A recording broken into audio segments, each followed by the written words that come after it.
TradingNut, episode 61. And that's all you need in Forex. If you have like one strategy that works really well, that's literally all you need. The market's going to do something. Your job is not to fight it. The market never, ever runs away. It's always there. That personal diary of trading will make you a much better trader than... I could be right about the direction, but wrong about the trade. Don't focus on the monetary side. Trying to make too much money on a trade is what I have seen killed every trader. Your losses offer you some of the greatest insight you can find into your mistakes. Relax, learn the process. Candlestick pattern trading is a freaking trap. Don't be in a rush to become a millionaire. Let the market tell you what the market wants to tell you. This podcast is not financial, trading, or investing advice of any kind. What's up, traders? Welcome to another installment of the TradingNut podcast. I'm your host, Cam Hawkins, and today we have Momo Njie on the show. Now, Momo's a Forex trader, trades Divergence, and he's got a bit of a backstory here which connects you back into the older episodes of the show, so you're going to find out what that is in a second.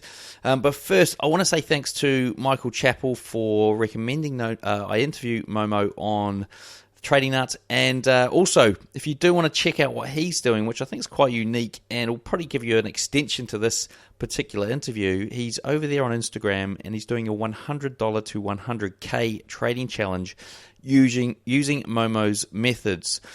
So he's how to find him. Well, head over to Instagram and you'll have to search for wave_riderfx, and that's RIDERFX. And you'll be able to see him. I think he'd only just started doing it right at the end of the year, so he probably hasn't had many trading days under his belt as this releases.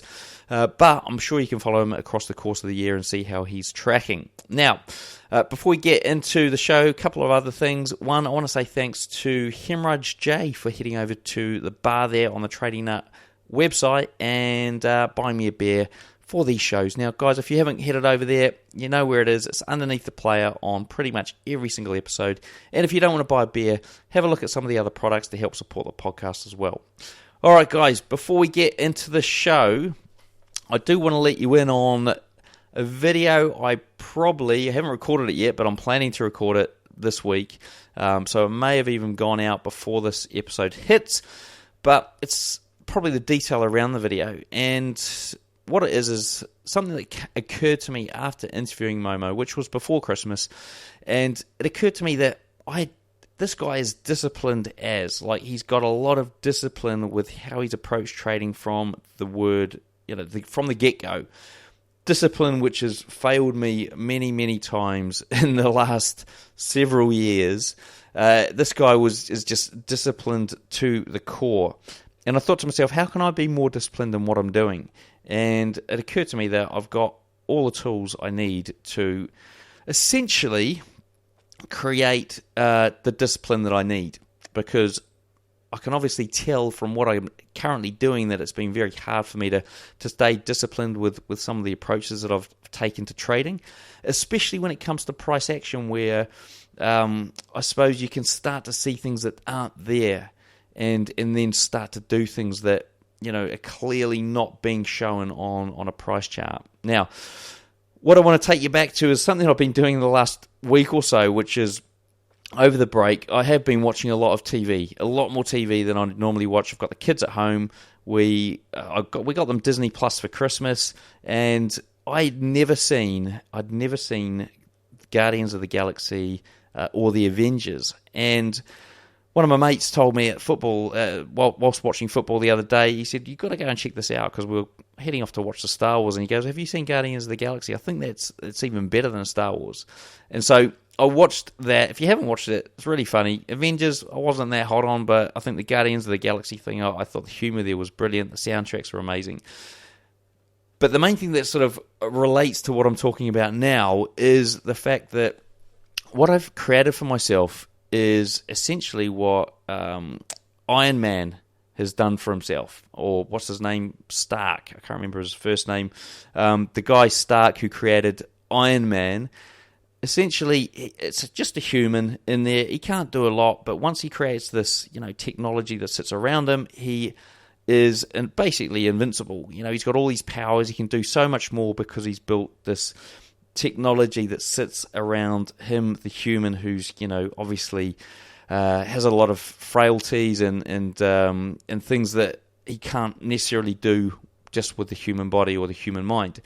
Now, what I've sort of done in the last week and a bit, and I'm going to put a video out about, is I've created my own Iron Man suit, and it's in the way of an automated system, and the system pretty much constrains a lot of my discretionary manual trading in a way that makes it A, really simple for me to enter and exit trades, B, puts a lot of rigor around all the stuff that I don't have to, stuff I shouldn't have to think about, and stuff that I usually tinker with when I shouldn't tinker.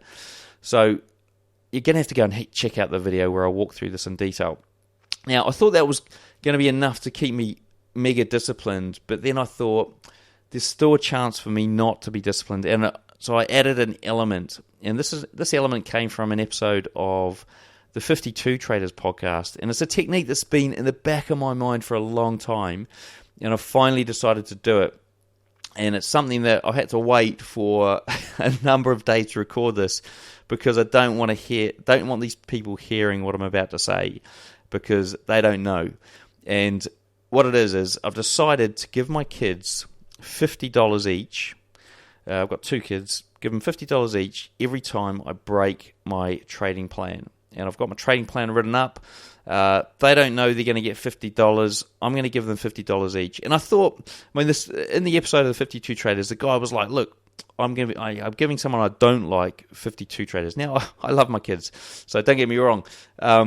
I thought if I was going to give it to someone I don't like, there's a higher chance of me not actually going ahead and giving it to that person, right? I'll just go, "Oh, well, I'm not going to give it to them because I don't like them anyway." Whereas my kids, I'll give them $50, but still it pains me that they're not, money is leverage with these kids, right? I could get them to do a lot of stuff with $50. So me just giving them $50 for nothing is going to hurt me more than, I suppose, than giving it to an enemy or something like that. I'd give it to the wife, but she's got a drip feed into my bank account anyway, so that's going to make no difference. So the kids are getting $50 each if I break my trading plan. Just something for you guys to think about. Is that something you want to add to your trading plan? It's taken me, 2-3 years to add this in after hearing it, maybe even 4 years to add it in. I should have done it ages ago, but I feel that with the automated thing, and look, I built this automated aspect to the trading, and I'll walk through it in the video, using the knowledge I had, which was, through the Robot Builders Club, which I teach this. You guys can learn this sort of same stuff in 21 days. So look, go and check the video out after this. There's also a video with Momo that we shot at the end as well, where he walks through some of the stuff he does on a price chart. So a lot of extra bonus stuff here, guys. I know I'm going on 7 minutes now, so look, let's just get on with the episode. Hopefully you got some learnings out of this, and there's a couple of extra bonus bits of content you can sink your teeth into afterwards. Right, let's do it. All right, folks, we've got Momo Njie here on the show. Now, Momo's good friends with Nick Shaw, who's been on the show a couple of times before. So, Momo, do you want to maybe give us a little introduction about who you are and how you met Nick originally? Yeah. Hi guys. My name is Momo. I met Nick on one of my girlfriend had a friend who knew Nick, who was his roommate. So that's how I got in contact with Nick. So he lived pretty close to me, so I contacted him the same day after my girlfriend told me about Nick doing trading and all this stuff. And honestly, it took me 24 hours before I signed up for his course. I spent one day, looked over Forex and everything, and just 24 hours I signed up, and it's been great ever since. So you're a student of Nick's, and I suppose from what it sounds like you're saying, you'd never really sort of thought about trading before meeting him. Is that right? Yeah, I've never even heard about Forex trading ever in my life before meeting Nick, ever. And how many years ago was that?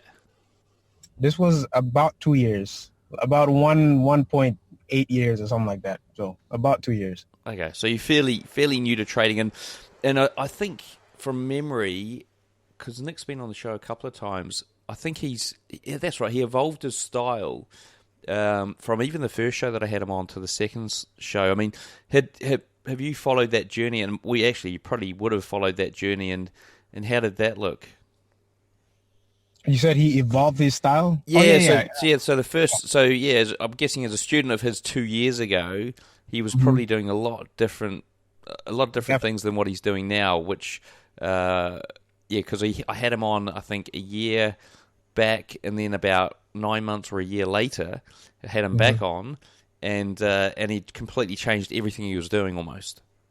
Yeah. So when I joined Nick's course like 2 years ago, he was teaching mainly divergence. So it was like mainly just divergence and a little bit of price action, but we would trade mainly divergence, and we would trade it on like really small time frames, like minute 5, minute 15, hour 1. I think minute 30 was like the highest we would go to on trading divergence. But now like everything is completely different. Now we're trading divergence on like super high time frames, like the daily and hour 4, all that stuff. And I think Nick right now does more price action. I'm the one who's still like sticking into divergence and still like just mainly trade divergence.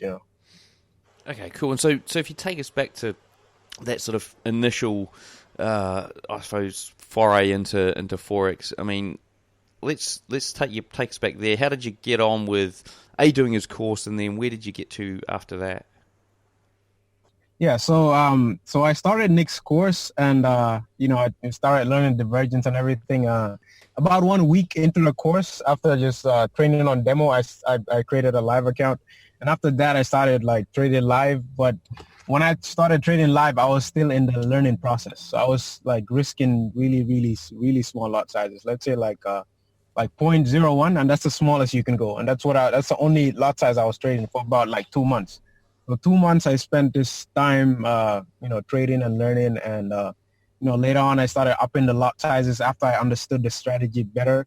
And later on I actually did some back testing on the higher time frames. That's how I started trading, divergence on higher time frames. And I told Nick about it. I was like, Nick, divergence works on really high time frames. You can catch more pips, and it's a lot safer. Trading on higher time frames, while you're still controlling risk, because you can catch the bigger moves, and even if it goes on drawdown, it normally still comes back, and you can still get out at break even, and you can stack on the drawdown and make some money on the drop. So I told Nick about the high time frames. We talked about all that stuff, and after that we started trading in like a whole new type of divergence. So that was basically the whole journey of Forex with me. And so just going all the way back to, because what I want to get into is how you sort of managed to stick with the one strategy, because I know that's a big issue. I was going to say sticking point, but big issue with a lot of traders out there is sticking to that one strategy. I mean, what was it that kept you staying with what Nick had taught you, as opposed to like going, I suppose like maybe I'll try something else. What was it, because you were just successful out of the gate, or something else? Yes, I was successful out of the gate. I was like super successful out of the gate. I started Forex with only just $300, guys. Like only $300. That's the only money I've invested in Forex, and that's it. And right now I'm here trading like accounts that are like 50K. So that's the only money I've invested, and I traded only strictly divergence all the way to where I am right now. That's why I've kept. That's why I stuck with that strategy, because it works so well, and I know how to trade it so well. Like I spent so much time back testing and trading it live and everything, so I understand it pretty well. That's why I'm sticking to it, because it got me this far, and that's all you need in Forex. If you have like one strategy that works really well, that's literally all you need. You don't need anything more than that. If you have two, that's amazing. Right now I'm trading 2 strategies, but mainly it's just divergence, and it works so well. That's why I've stuck to it all the way. And so you didn't. So I just really want to drill down on this. So there were no periods during that, that first phase where you went from demo to live, that you started like doubting it or second guessing it, or like having a bad patch of like losers in a row or something like that. Yeah, I mean, I've had a bad patch of losers in a row trading divergence, but it's pretty rare. It's pretty rare. But there was this time I was like, I'm winning so much. Like I think I grew that $300 account to like 8K, almost 8K, 9K, and like I had equity of like 3K or something, you know.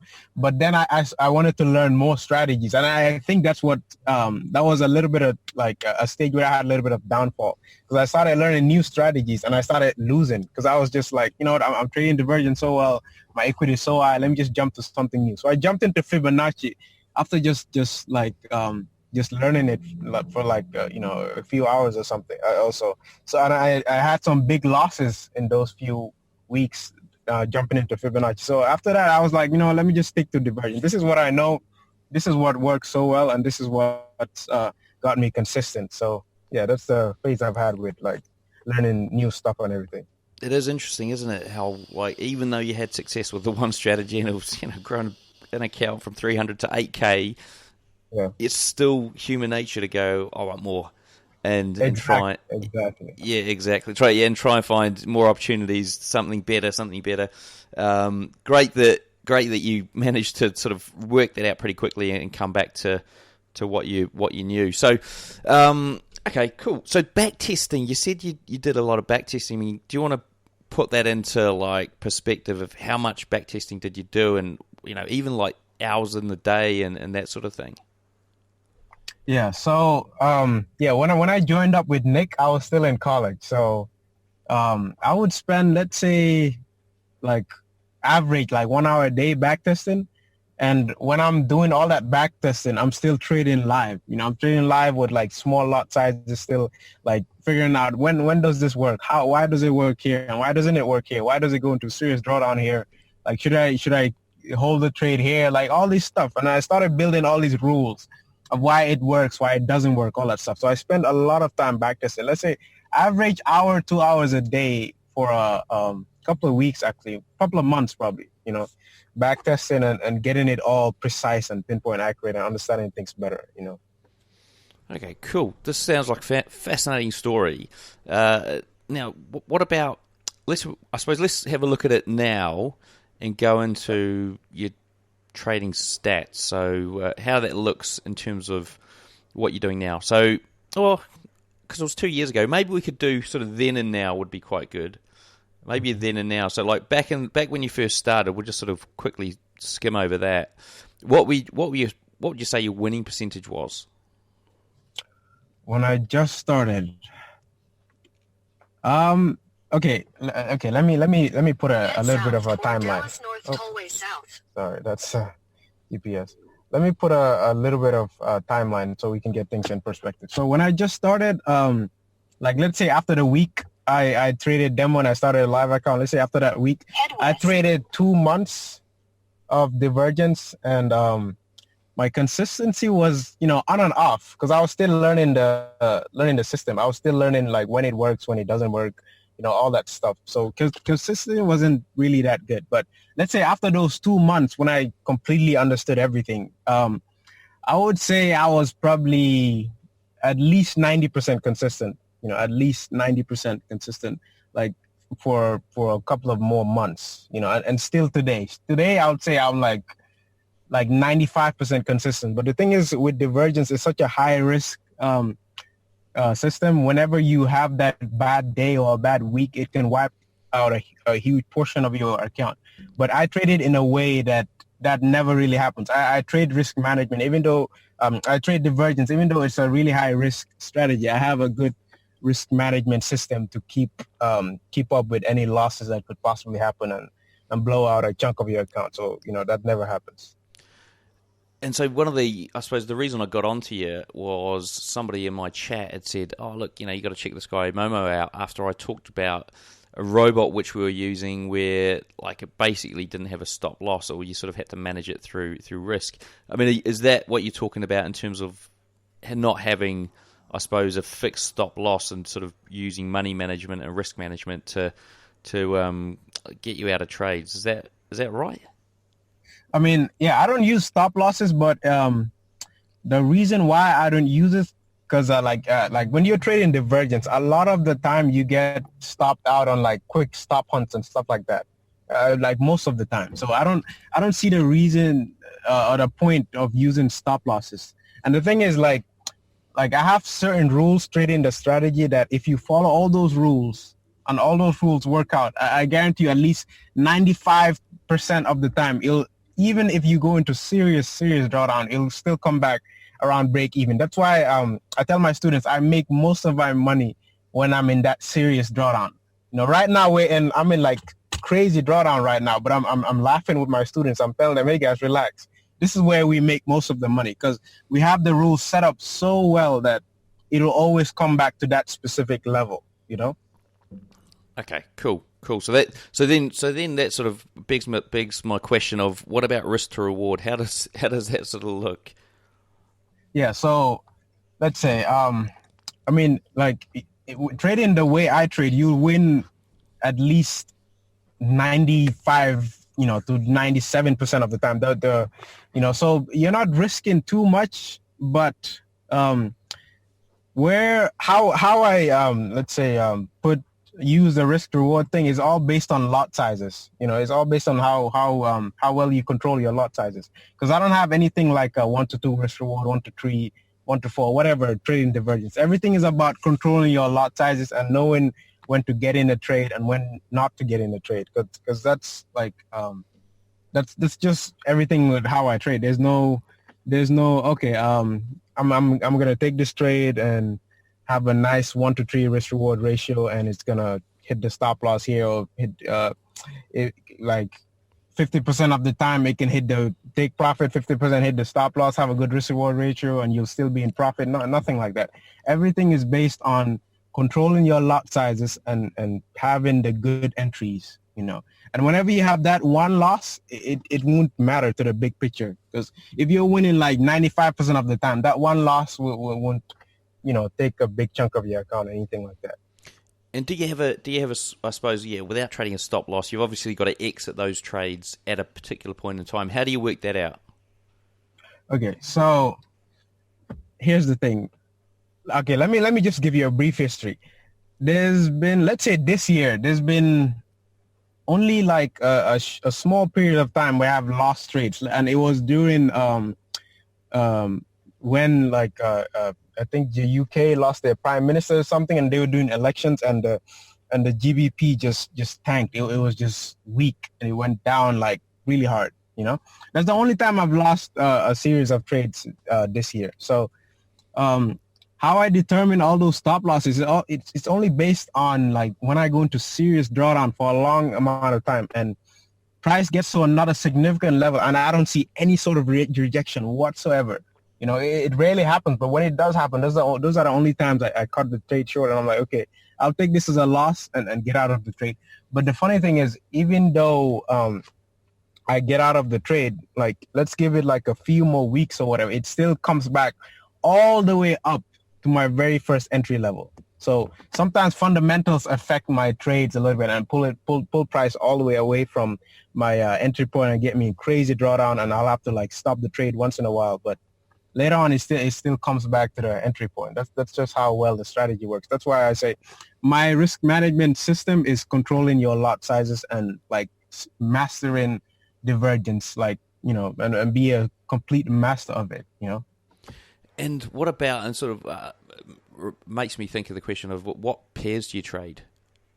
I trade every single pair on CoinEx. That's the broker I use, except 3 pairs. So I trade like almost all existing pairs except 3 pairs and indices. I don't trade indices as well. And what are the 3 pairs you don't trade? I think it's Euro CZK, Euro PLN, and I don't trade USD HKD a lot, but I added it to my list this week, so I'm gonna start using it. It looks like a really weird pair. That's why I've stayed away from it for a long time. But I'm starting to get I've done some backtesting, and I've seen how it's been weird for the past couple of years, but generally you can still trade it using divergence with all the rules I have. So, yeah. Oh, wow. And so have you backtested all these pairs, or you just know that the strategy works on most of the pairs anyway? Yeah, I know it works on most of the pairs anyways. Okay. And I've like every single pair on CoinEx, I've traded it before. Like, let's say within the past 2 years, I've traded every single pair before. 100%. So what does your typical trading day look like then? Typical trading day, I wake up around, let's say, 8 a.m. and I just check the charts, and I have a watch list in the morning and in the night. So let's say around 11 p.m. at night, I make a watch list. So when I wake up, I just check those pairs that I have in my watch list. Normally there'll be maybe around 10 to 15 pairs. And those are the pairs I just checked. And I'll spend, let's say, maybe like in the early morning, I'll spend maybe 30 minutes to 1 hour checking those pairs. And throughout the day, I'll just look at my phone a couple of times. And like, let's say overall in the whole day, I'll just look at charts a maximum of like around 2 hours, just trading divergence. A maximum of like 2 hours, my eyes will be on the chart. So 2 hours a day maximum I'll spend on the charts. And the whole time of the day, I'll just be chilling. I'll go out, chill, eat some food, hang out with friends, and do whatever, And so when you talk about being in drawdown, are you flat at points where you know that like you've got no drawdown, you can just sort of get on with life without being in the market and, going through drawdown? Yeah. The thing is, there's rarely a point in time where I'll be in zero trades. It rarely happens, because how I trade divergence is like when I get in a position, I always get in it twice. Like I open two positions at once. So the first one, after it hits take profit, I'll leave the other one just to keep going, and I'll have a stop loss in profit. Those are the only times I use stop losses, when I have stop losses in profit. So whenever, let's say, price goes back up and passes my level, it'll just hit my in profit stop loss and take me out of like a small win or a small loss. So like almost every single time I'll have a trade open. That's why like when I post like my charts and everything, you'll always see like a lot of pairs, and you'll see a lot of blues on them. Like a lot of them are in profit. Cool. So it's pretty low maintenance in terms of a strategy. What about crypto? Are you trading any crypto pairs with this approach? No, I don't trade crypto as of now, but the only thing I do with cryptos is I invest in cryptos. Like I just buy Bitcoin as an investment, because I don't like keeping money in the bank just to sit there and have no potential to grow or whatever. I just put most of my money on like Bitcoin, Stellar, Ripple, Doge, Tron. Those are the cryptos I've invested in. But as far as Forex, I haven't started trading cryptos yet because CoinEx doesn't offer cryptos. But hopefully later on in the next few months, I'll start trading cryptos in the Forex market. And are you using any sort of particular strategy to invest in the cryptos? Yeah, it'll still be divergence, because right now I'm still like back testing cryptos and see how well they'll work and how much drawdown I could potentially be in, because cryptos are a lot more volatile than your regular Forex pairs. Okay, so if you think back to, you had it sounded like you had a fantastic start to your trading career, like much better than a lot of the other guests I've had on the show, where it takes people up to 7 years to become profitable. What do you think? Do you think there was anything, I suppose, different or special about you that made this journey a lot quicker and simpler? Okay, I would say one thing. I didn't have the stress of like the need to just get money. I think that's what bothers a lot of traders when they get in the market. Like they feel like they have to make like 10K in a week or something. People are so money hungry. So I didn't have that hunger for money. I understood like logically that, hey, 90% of people are losing. And if 90% of people are losing because they're all doing the same thing, which is, having this hunger for money. So I got in Forex with the mindset to learn. I didn't get in a mindset to even earn at all. I just got in the mindset to learn. Let me learn this, then I'll like remove that L, and that, the learn will turn into earn. So for 2 months I spent, just learning. And even after those 2 months, even after I started, upping my lot sizes and trading a little more aggressively, I was still trading really, really small lot sizes. And there's even a video of me and Nick on YouTube, and you'll see that like, even though the account is big, I'm still trading like 0.1s, 0.2s, really small lot sizes, still managing risk really tightly. And now I'm trading at like 2.0 lot sizes, 3.0 lot sizes. But, it takes time, That's what, I would say that's what differentiates me from all the, Forex traders have been into that like hard journey of losing for like years and then becoming profitable after like 7 years or whatever. Some great advice actually in there, guys. I'd rewind that and listen to it again. It's not about the money. It's learn before you earn. I like that. Remove the L and start putting the E on that. That's great. Now, if you're, I suppose, looking at the guys who are out there working day jobs, they don't have the luxury of being a student and having all the extra time. What would you recommend? What steps would you recommend they start taking to get into the position where they can actually start making some money from trading? Yeah, like I said before, the steps I would say, like, get in Forex to learn. Get in Forex and see the vision of Forex like something that'll get you outside of the rat race. But you have to understand that it takes a lot of time. It'll take months, years of practice, years of mastering your emotions, mastering the markets, all that stuff. So if you're new to Forex and jumping in the game, just get in it with like a slow pace mentality, with like a realistic mentality that, hey, I'm not going to be a millionaire in a year or two. I'm going to be a millionaire, let's say, in a couple of years after trading consistently and understanding the market and everything, And so do you look at the fundamentals at all? Fundamentals, not really. I don't really focus on fundamentals like big news or economic data or whatever. But the only time I focus on fundamentals are like really, really big news that 100% it's going to affect the market. Like, let's say stuff like Brexit and stuff like let's say when the UK lost their prime minister, I had to get out of those GBP trades because common sense just tells you that, hey, they don't have a prime minister. They obviously can't do any big moves or whatever. So their currency doesn't have much potential to go up. But generally, I don't focus on fundamentals at all because you honestly can't predict. You don't know how people are going to react to like news events and economic data and stuff. You don't know how people are going to react, and that's what controls the market. How people react, how much people are buying and selling, and all this stuff. So I'm mainly focused on just technicals instead of fundamentals. I mean, as we record this today, and I think election voting has just stopped 15 minutes ago in the UK, I believe. So, are you trading through this? What are your thoughts on today?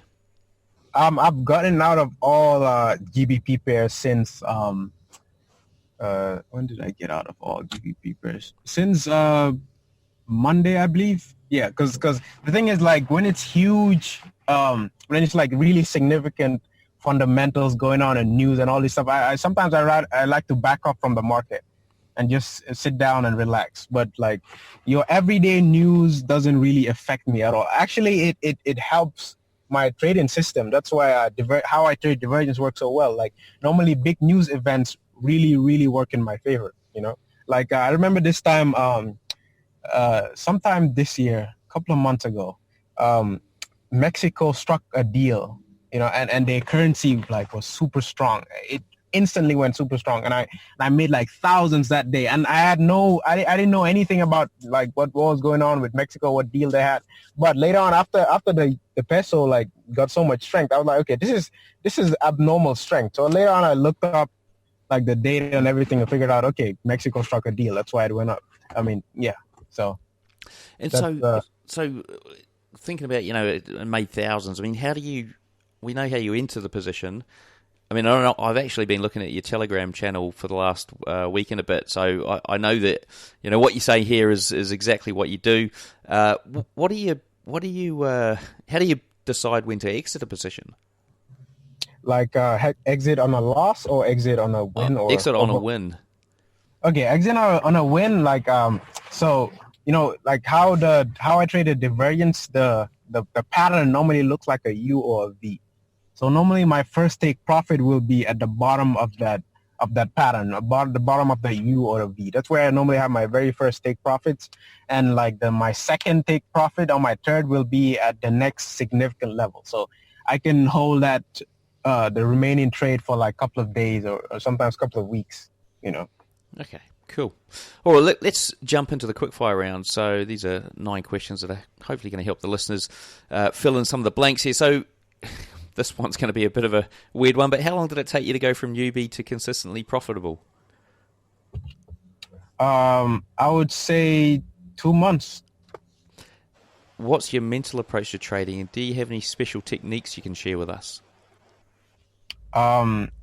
Special techniques, yes. I have a technique of like it really helps with psychology. So when I get in a trade, like I was saying before, I always open 2 positions, and when one of them hits the take profit, I let the other one keep running. So every day I wake up, I can wake up to like a blue, the blue market. Like out of my trades, everything looks blue. So I can wake up with like high equity, and that just boosts my morale every day.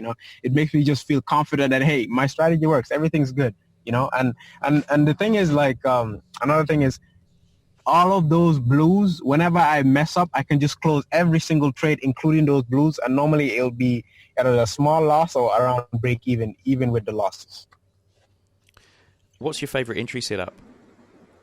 Divergence, definitely. What strategies do you use to exit or manage active trades? I used a method I created with like back testing. So I just exit on the bottom of the divergence setup, basically. What's your recommended trading book? I don't have any recommended trading books at all. If there was one thing you recommend any retail trader spend the next month mastering, what would it be, why, and how could they go about mastering it? Well,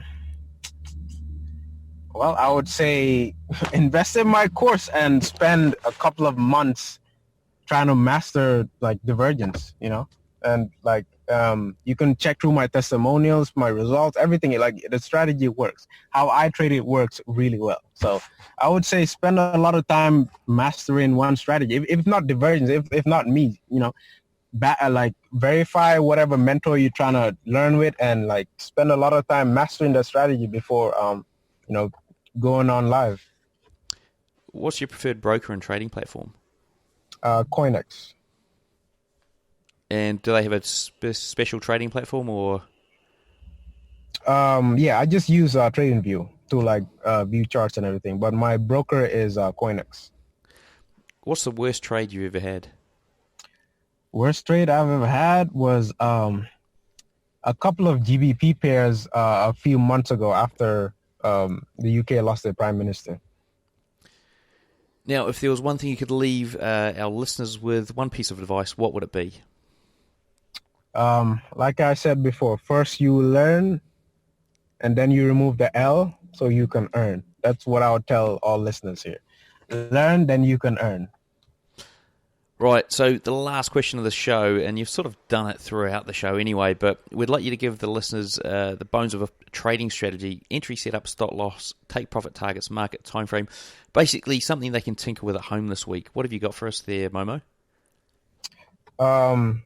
Enter at significant levels and psychological levels. You can you can look up videos to know what those mean. Exit at nice significant levels at the bottom of ranges or the top of ranges and all that stuff, and you can have your take profits there and all that stuff, and just make sure your whatever system you're using has a lot of confluence when you're entering and exiting, and make sure it makes sense with previous market data and everything. Cool. Now, look, before we wrap up, what's the best way for the listeners to get hold of you? I'm on Instagram. The best way to contact me is through Instagram. Just shoot me a message on Instagram and, I got you. Okay, cool. Well, we'll get the links up there in the show notes. Look, Momo, thank you very much for coming on the show. It's been an absolute pleasure to get your story alongside Nick. So it sort of does fill out a bit of his as well. So thanks for coming on the show. I appreciate it. Thank you very much for having me. All right, guys, so everything we've discussed here, along with the links, are going to be in the show notes. To find them, simply search for Momo in the search box on TradingNut.com. Until next time, I wish all my listeners trading happiness and success. All right, folks, there you have an interview with Momo done. Now, look, there are, as I mentioned, a couple of videos off the back of this that you can go and check out. One is the video that Momo shot after we did the pod, so you can see him walk through a price chart and talk to us about how he sees the market there. He's also got a free course that he's just put together, just released, which you can take as well. So there'll be links in the show notes to that. And discount on his actual course as well, which I've done. So guys, check all those things out. I will see you on the next episode of the TradingNut podcast. Until then, have a great trading week.